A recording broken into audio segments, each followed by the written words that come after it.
하버드 대학교의 최고 유전학자가 밝혀낸 한국인의 유전자 비밀이 전 세계 의학계를 발칵 뒤집었습니다. 한국인의 몸속에서 발견된 놀라운 특성이 이제 전 인류 건강의 미래를 바꾸고 있다고 하는데요. 이제 세계의학계가 한국인의 유전자에 집중하며 연구에 돌입했습니다. 수천 년간 아무도 주목하지 않았던 한국인의 특별한 유전적 코드, 그 안에 숨겨진 충격적인 진실, 지금 시작합니다. 차가운 공기가 실험실 창문을 두드리던 보스턴의 겨울날이었습니다. 하버드 의과대학 유전학 연구실에서 컴퓨터 화면을 들여다보던 제 눈에 들어온 건 단 하나의 독특한 패턴이었죠. 저는 하버드 대학교 유전학과 교수 에밀리 카터입니다. 지난 10여 년간 인류 유전 다양성과 환경 적응 연구에 몰두해 왔고, 특히 아시아 인종별 유전자 분석 프로젝트를 이끌고 있습니다. 하지만 오늘 발견한 것은 모든 예상을 뒤엎었고, 제 학문적 호기심을 단번에 사로잡았죠. 컴퓨터 화면 속 복잡한 그래프와 데이터 속에서 한국인에게서만 나타나는 독특한 유전자 패턴이 선명하게 드러났습니다. 이건 지금까지 아시아 유전자 지도에 없던 정보입니다. 제 목소리가 조용한 연구실에 울려 퍼졌고, 곧 동료 연구원들이 모여들었습니다. 우리는 수천 개의 데이터를 다시 검증하기 시작했고, 밤늦게까지 연구실에 남아 결과를 재확인했죠. 하지만 결과는 달라지지 않았습니다. 한국 정부와 여러 대학이 수년간 협력하여 모은 수천 명의 유전자 자료를 분석할수록 확신은 더욱 커졌습니다. 한국인의 유전자가 다른 나라 사람들과 확연히 구분되는 특징을 가졌다는 사실이 점점 더 명확해졌죠. 한국인은 분명히 독자적 유전 진화를 거쳤어요. 이건 그냥 유전자 분석이 아니라 하나의 살아있는 역사서입니다. 연구실 특별회의에서 제가 발표한 내용에 동료들은 놀라움을 감추지 못했습니다. 이런 발견은 유전학계에 큰 파장을 일으킬 수 있었고, 인류 진화에 대한 기존 이론을 재검토해야 할 필요성을 제기했죠. 그러나 더 확실한 검증이 필요했습니다. 더 많은 데이터와 현지 연구자들의 협력이 없이는 이 가설을 완전히 증명할 수 없었죠. 다음 주 저는 서울행 비행기에 몸을 실었습니다. 15시간의 긴 비행 시간 동안 머릿속은 온통 그 유전자 패턴으로 가득했죠. 도착 후 시차 적응할 시간도 없이 곧바로 서울대 유전체 연구소로 향했습니다. 그곳에서 만난 김윤정 박사는 한국 유전체 연구소의 수석 연구원으로 한국인의 유전적 특성과 질병 저항성에 대한 연구를 선도하고 있었습니다. 그녀는 제 연구에 깊은 관심을 보였고, 우리는 그날부터 공동 연구에 첫 발을 내딛었죠. 서울대 연구소의 넓은 회의실에서 김 박사는 한국인의 유전자 데이터를 더 자세히 보여주었습니다. 그녀의 목소리에는 확신과 자부심이 묻어났죠. 한국인의 유전자는 단일 민족이란 말보다 더 정확한 증거를 가집니다. 과학이 보여주는 진실이 있어요. 한국인은 말 그대로 유전자부터 다르게 살아온 민족입니다. 그날 밤 호텔 창문 너머로 서울의 화려한 불빛을 바라보며 깊은 생각에 잠겼죠. 인류의 역사는 단순한 기록물이 아니라 우리 몸속 유전자에 새겨져 있고, 지금 우리는 그 역사의 한 페이지를 새롭게 읽기 시작한 것입니다. 이 연구가 어디로 이어질지는 알 수 없었지만 한 가지는 확실했습니다. 한국인의 유전자는 인류 진화의 수수께끼를 푸는 중요한 열쇠가 될 것이라는 사실이었죠. 그리고 그 여정은 이제 막 시작되었습니다. 서울대 연구소에서의 첫 번째 주가 지나고 저희 공동 연구팀은 더 깊은 분석에 들어갔습니다. 김윤정 박사와 함께 한국인의 유전자 구조를 면밀히 조사하면서 놀라운 패턴이 드러나기 시작했죠. 단순히 독특한 것이 아니라 매우 실용적인 특성이 있었습니다. 한국인의 유전자 중 일부가 추운 날씨나 험한 환경에서도 생존할 수 있게 도와주는 기능을 하고 있다는 사실이 데이터에서 분명하게 나타났죠. 이 유전자는 천유지, 혈압 조절, 심지어 생활 습관과도 연결됩니다. 제가 발견한 내용을 연구팀에게 설명하자 모두가 흥미롭게 들었습니다. 유전자 분석표는 한국인들이 추위에 대응하는 신체 메커니즘이 다른 민족과 차별화된다는 점을 명확히 보여줬죠. 우리는 이런 특성이 어떻게 형성되었는지 역사적 맥락을 이해하기 위해 전통의학 전문가를 만나기로 했습니다. 다음 날 이수진 박사가 연구소를 방문했습니다. 그녀는 조선시대 의학서와 생활사 자료를 가지고 왔죠. 유전자 데이터와 역사적 기록 사이의 연결고리를 설명해 주었습니다. 조선은 난방 구조와 음식까지도 이 유전자에 맞춰 살아왔죠. 불 떼던 방식, 먹던 음식, 살던 집 구조까지. 이건 그냥 문화가 아니라 생존 방식이었어요. 이 박사의 설명은 제게 새로운 시각을 열어주었습니다. 온돌, 김치, 고추 등 한국 문화의 상징적 요소들이 단순한 전통이 아니라 유전적 적응의 외부적 표현일 수 있다는 사실이 흥미로웠죠. 우리는 연구 범위를 확장하여 지역별 차이도 조사했습니다. 김 박사의 제안으로 강원도를 비롯한 한반도 북부와 산간 지역 주민들의 유전자 샘플을 추가로 분석했죠. 결과는 더욱 놀라웠습니다. 추운 지역에 살던 사람들에게서 천을 잘 유지하고 혈압을 효율적으로 조절하는 유전자 특성이 더 뚜렷하게 나타났습니다. 이는 유전자가 환경에 반응하여 세대를 거듭할수록 강화된다는 증거였죠. 연구실에서 밤늦게까지 데이터를 검토하던 김윤정 박사가 깊은 통찰을 나누었습니다. 이것은 유전자가 환경에 적응한 명확한 증거입니다. 그게 쌓이고 쌓여 지금 우리 유전자가 된 거예요. 이건 단순한 통계가 아니라 생존의 흔적이에요. 그녀의 말에 저는 깊이 공감했습니다.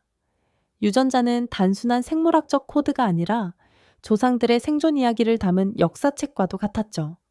한 달간의 공동 연구 끝에 저희는 한국인의 유전적 특성이 수천 년에 걸친 환경 적응의 결과라는 결론에 도달했습니다. 한반도의 분명한 사계절, 특히 혹독한 겨울을 견디기 위해 유전자가 진화했고, 그것이 문화와 생활 양식으로도 표현되어 왔다는 사실이 명확해졌죠. 이 발견은 단순한 학술적 호기심을 넘어 인류 진화의 다양성을 이해하는 중요한 열쇠가 될 것이라 확신했습니다. 이제 우리 앞에는 더 깊은 연구와 세계적인 검증이라는 도전이 기다리고 있었죠. 연구가 본격화되면서 저희 팀은 한국인 유전자의 또 다른 측면을 발견하게 되었습니다. 단순히 환경 적응에 그치지 않는 특성이 데이터 분석 과정에서 드러났죠. 김윤정 박사와 함께 면역 관련 유전자를 분석하던 중 예상치 못한 패턴이 나타났습니다. 한국인의 유전자에는 일부 바이러스에 강한 저항력을 가진 독특한 구조가 있었던 것이죠. 이는 단순히 감염되기 어려울 뿐 아니라 병에 걸려도 빠르게 회복하는 체질이 유전적으로 코딩되어 있다는 의미였습니다. 질병에 강한 유전자라니 이건 단순한 건강 문제가 아니에요. 유전자가 살아남기 위해 선택한 길이죠. 제 말에 연구팀 모두가 고개를 끄덕였습니다. 우리는 이 발견을 검증하기 위해 더 많은 사례와 역사적 기록을 조사하기 시작했죠. 특히 과거 전염병 기록과 현대 한국인의 질병 발생률을 비교하는 작업에 착수했습니다. 그러나 이런 발견을 국제학회에 발표하자 예상치 못한 반응이 돌아왔죠. 일부 학자들은 우리의 연구 방법론에 의문을 제기했고, 다른 이들은 한국인만 특별하다는 식의 해석은 위험하다며 논문 재검토를 요청했습니다. 화상회의에서 한 외국 학자는 날카로운 의견을 제시했죠. 과학은 우열을 만드는 게 아니라 설명을 위한 도구여야 합니다. 이 비판은 타당한 부분이 있었지만 우리 연구의 본질을 오해한 측면도 있었습니다. 김윤정 박사는 이에 굴하지 않고 추가 연구를 진행했죠. 그녀는 알레르기나 특정 감염에 덜 걸리는 유전 형질도 발견하며 그 근거를 데이터로 철저히 준비했습니다. 연구소의 늦은 밤, 저희는 다음 발표를 위한 전략을 논의했죠. 우리 조상들은 병이 나면 고치려 하기보다 안 걸리게 살아남는 유전자를 선택했어요. 우리는 생존을 위한 변화를 선택한 거라고. 김 박사의 말에는 확신이 담겨 있었습니다. 저는 연구실 창밖으로 서울의 야경을 바라보며 깊은 생각에 잠겼죠. 과학의 발견은 때로 기존 관념과 충돌합니다.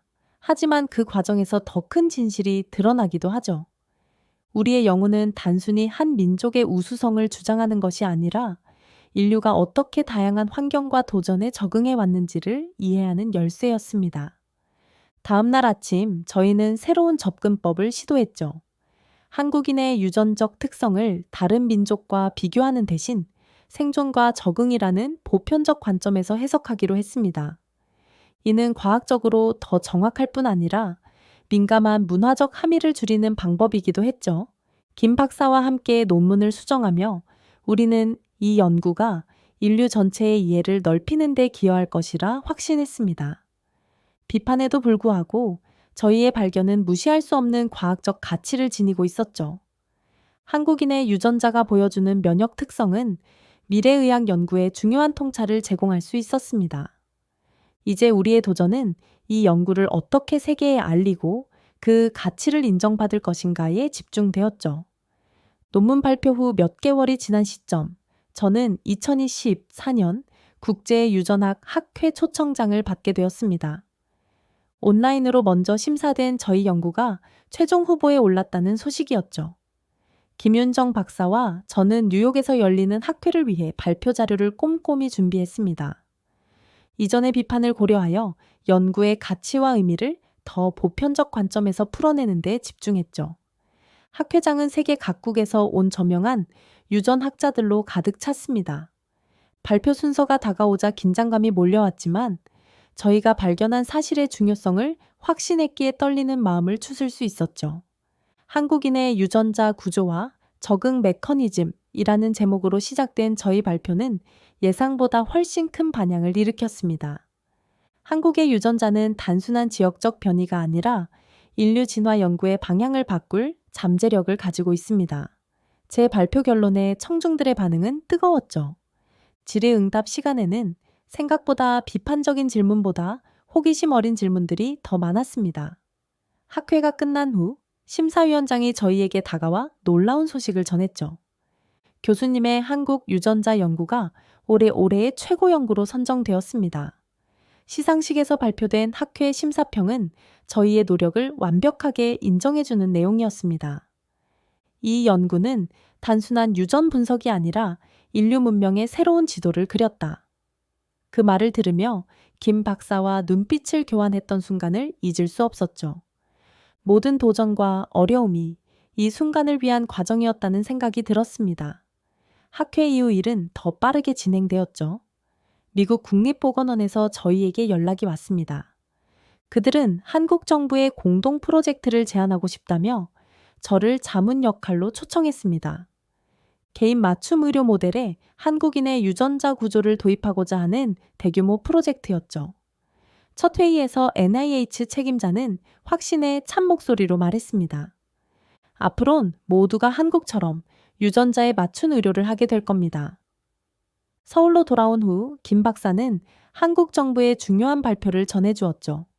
한국 정부가 유전체 기술을 국가 전략 산업으로 육성하기로 결정했다는 소식이었습니다. 바이오 산업 전반에 유전 정보 기술을 적용하는 야심찬 계획이 발표되었죠. 산업부 장관의 발언은 국가적 자부심을 담고 있었습니다. 이제 우리의 유전자는 건강의 길이고 기술의 기반입니다. 연구실에서 김 박사와 이 모든 변화를 되돌아보며 저는 깊은 감동을 느꼈습니다. 단순한 학문적 호기심으로 시작된 연구가 이제는 한 국가의 미래 산업과 전 세계 의료 패러다임을 바꾸는 중심에 서게 된 것이죠. 이것은 단지 저나 김 박사의 성취가 아니라 수천 년간 이어져 온 한국인의 유전적 여정이 마침내 세계적으로 인정받는 순간이었습니다. 국제학회에서의 성공 이후 저는 연구 결과를 더 널리 알리기 위해 권위 있는 국제학술지에 논문을 투고했습니다. 논문은 빠르게 심사를 통과했지만 발표 직후 예상치 못한 논쟁이 일어났죠. 일부 해외 학자들이 한 민족만 특별하다는 주장은 민감한 이슈라며 저희 연구의 해석과 표현 방식에 문제를 제기한 것입니다. 학술지 댓글란과 관련 포럼에는 비판적인 의견들이 쏟아졌죠. 한 해외 학자는 강한 어조로 의견을 남겼습니다. 이런 식의 해석은 유전적 우열 주장으로 오해될 수 있어요. 이 비판에 대응하기 위해 저는 추가 설명 자료를 준비했죠. 저는 우열을 말하는 게 아닙니다. 살아남기 위한 다양한 방법 중 하나를 말하는 거죠. 제 해명은 분명했지만 일부에서는 여전히 경계하는 태도를 보였습니다. 이 논쟁은 국경을 넘어 한국 언론에서도 큰 주목을 받았죠. 주요 신문과 방송에서 이 연구와 그에 따른 국제적 반응을 다루기 시작했습니다. 다양한 전문가들이 의견을 내놓으며 갑론을박이 이어졌죠. 하지만 흥미롭게도 일반 시민들의 반응은 의외로 담담했습니다. 서울 거리에서 진행된 인터뷰에서 한 시민은 균형 잡힌 시각을 보여주었죠. 우리 유전자가 다르다고 해서 남보다 낫다는 얘기는 아니잖아요. 그냥 우린 우릴 알아가는 중이죠. 논란이 커지자 김윤정 박사는 서울에서 기자간담회를 열었습니다. 많은 국내외 언론이 모인 자리에서 그녀는 차분하고 명확하게 연구의 본질을 설명했죠. 이 연구의 의미는 누가 더 뛰어난가가 아닙니다. 우리는 어떻게 살아왔는가를 들여다보는 겁니다. 유전자는 생존의 기록이에요. 그녀의 설명은 과학적 관점과 문화적 민감성 사이의 균형을 잘 보여주었습니다. 김 박사의 간담회 이후 논란은 점차 학문적 토론으로 방향을 바꾸어 갔죠. 다른 나라 연구자들도 자국민의 유전적 특성에 대한 연구를 발표하기 시작했고, 비교 연구의 중요성이 강조되었습니다. 인류 유전자의 다양성은 우열을 판단하는 기준이 아니라 환경 적응의 다양한 전략을 보여주는 증거라는 인식이 확산되기 시작했죠. 한 달 후 저는 하버드로 돌아와 다음 단계 연구를 준비했습니다. 논란에도 불구하고 이 연구가 인류 진화에 대한 이해를 넓히는 데 기여했다는 사실은 분명했죠. 제 연구실 벽에는 김 박사가 선물한 한국 전통 지도가 걸려 있었습니다. 그 지도를 바라보며 저는 생각했습니다. 지리적 경계가 국가를 나누지만 인류의 유전적 여정은 그 경계를 넘어 우리 모두를 연결하고 있다는 것을 깨달았죠. 이제 우리의 영혼은 단순한 논쟁을 넘어 더 깊은 협력과 이해를 향해 나아갈 준비가 되었습니다. 한국인의 유전자 연구는 이제 더 큰 그림의 한 부분으로 인류 전체의 이야기를 풀어가는 중요한 실마리가 될 것이었죠. 하버드로 돌아온 지 몇 개월 후 저는 김윤정 박사로부터 뜻밖의 제안을 받았습니다. 한국이 일본, 중국, 몽골 등과 함께 아시아 공동 유전자 프로젝트를 시작한다는 소식이었죠. 수십만 명의 유전자 자료를 모아 아시아인의 유전적 뿌리를 밝히는 대규모 연구에 저도 참여해달라는 요청이었습니다. 이 프로젝트는 기존의 개별 연구를 넘어 아시아 전체를 아우르는 포괄적인 유전자 지도를 그리는 역사적인 시도였죠. 다시 서울에 도착한 저는 프로젝트 첫 회의에 참석했습니다. 회의실에는 각국 대표 연구자들이 모여 있었고, 특히 일본 교토대학교의 다케시 사토 교수가 인상적이었죠. 처음에는 다소 경직된 분위기로 시작된 회의였지만 과학적 논의가 깊어지면서 긴장감은 서서히 풀렸습니다. 회의가 끝난 후 다케시 교수가 솔직한 소감을 말했죠. 솔직히 처음엔 한국이 이걸 주도한다고 해서 놀랐습니다. 그런데 지금은 인정합니다. 리더가 맞아요. 프로젝트가 진행되면서 한국의 코리아 바이오뱅크 네트워크는 아시아 최대 규모의 유전자, 데이터뱅크로 급속히 성장했습니다. 이전에는 서구 국가들이 주도하던 유전학 연구 분야에서 한국이 중심축으로 떠오르기 시작한 것이죠. 유럽과 미국의 연구진들도 자료 공유를 요청해왔고 공동 연구 제안이 쏟아졌습니다. 어느 날 연구실에서 김 박사와 성과를 검토하며 제가 말했죠. 이제 한국은 단순한 연구 대상이 아니라 연구를 이끄는 나라가 되었군요. 프로젝트 6개월 차에 도쿄에서 개최된 아시아 공동 심포지엄은 큰 성공을 거두었습니다. 각국 연구진들이 중간 성과를 발표하는 자리에서 한국의 유전자 연구 방법론과 분석 기술이 많은 찬사를 받았죠. 특히 한국이 개발한 유전자 분석 알고리즘은 동아시아 특유의 유전적 특성을 더 정확하게 파악할 수 있어 유전질환 예방 모델로 제안되었습니다. 폐회식에서 김윤정 박사는 모두가 주목하는 가운데 중요한 메시지를 전했죠. 우리가 발견한 유전자는 한국만의 것이 아닙니다. 아시아 전체가 함께 써야 할 미래 자산이죠.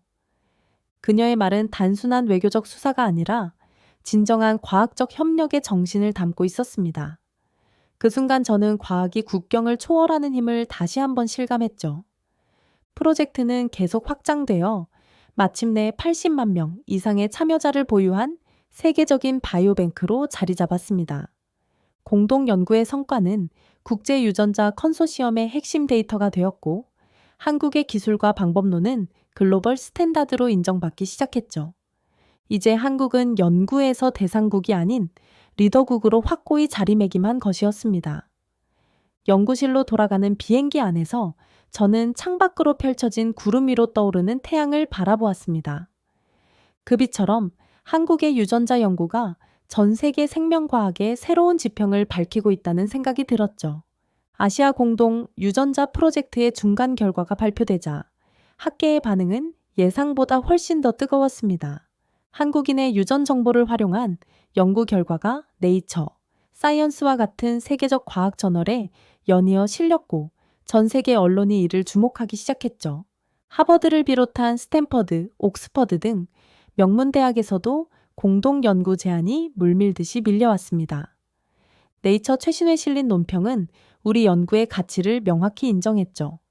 한국인의 유전자는 단순히 독특한 게 아닙니다. 인류 진화의 중심 열쇠가 될 수 있어요. 이 논평을 읽으며 저는 몇 년 전 처음 발견했던 그 패턴을 떠올렸습니다. 작은 호기심에서 시작된 연구가 이제는 인류 유전학의 새로운 장을 열고 있었죠. 학계의 인정은 교육 분야로도 빠르게 확산되었습니다.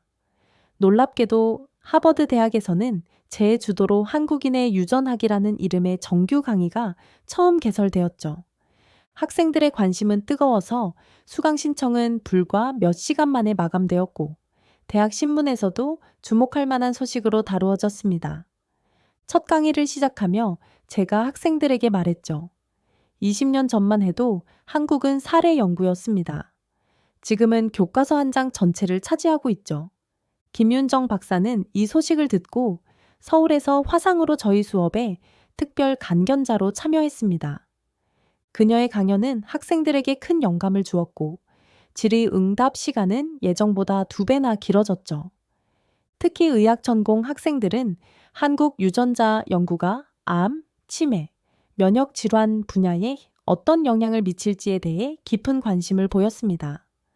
하버드 의대의 저명한 종양학 교수는 한국 유전자 연구가 암 치료의 새로운 접근법을 제시할 수 있다는 견해를 밝혔죠. 그의 연구팀은 이미 한국인의 유전자에서 발견된 특정 면역 관련 패턴을 암 치료 프로토콜에 적용하기 시작했습니다. 이 연구는 초기 단계였지만 결과는 매우 유망했죠. 김윤정 박사는 이런 국제적 관심에 겸손하게 반응했습니다. 한 인터뷰에서 그녀는 진심 어린 목소리로 말했죠. 우리는 우리만을 위해 연구하는 게 아닙니다. 전 세계가 건강해지길 바라는 마음입니다. 이 말은 전 세계 언론에 인용되며 한국의 과학적 성취뿐 아니라 그 정신까지 알리는 계기가 되었습니다. 연구의 영향력은 학계를 넘어 산업계로도 확산되었죠.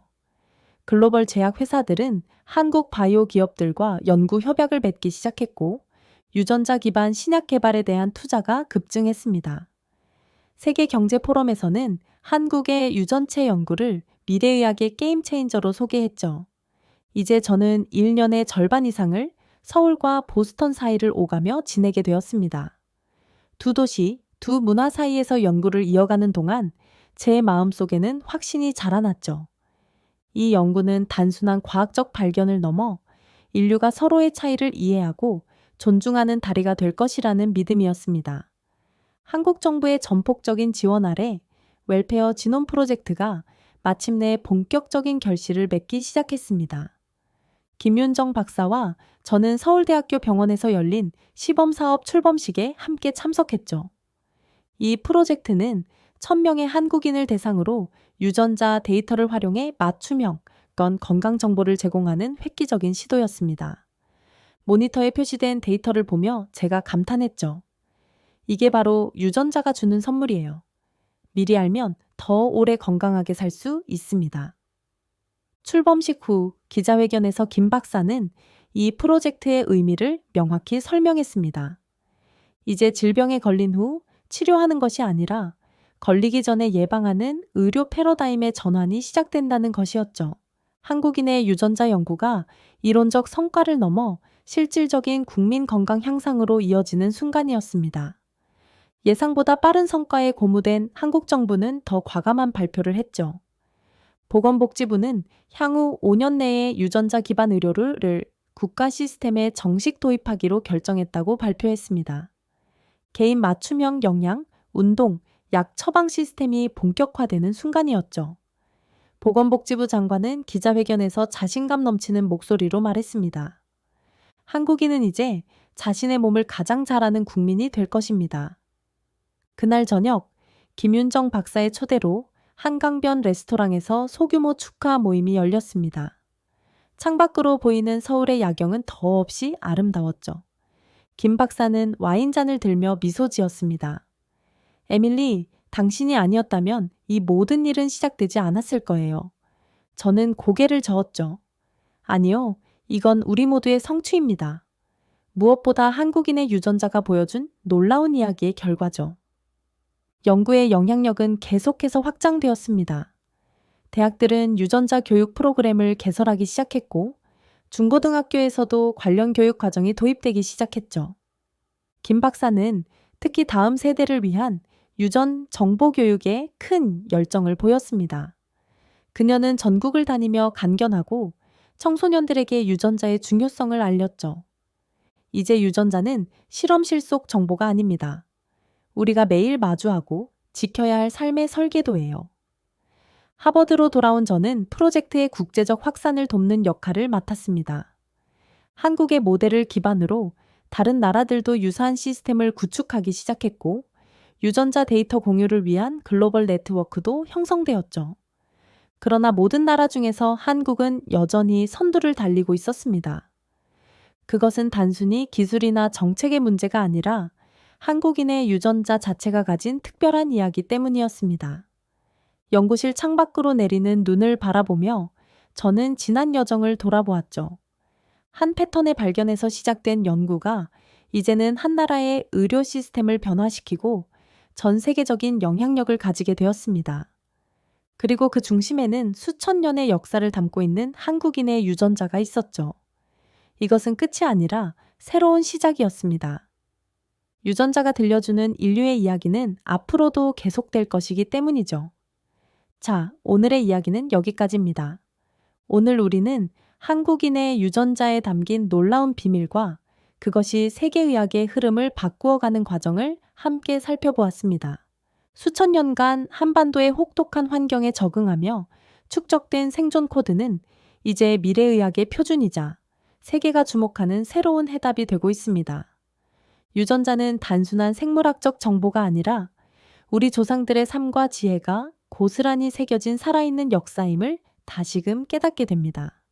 앞으로도 한국인의 유전적 특성이 인류의 건강과 생명을 지키는 새로운 희망이 되길 기대해 주세요. 지금까지 우인스의 수진이었습니다. 오늘도 끝까지 함께 해주셔서 정말 감사합니다.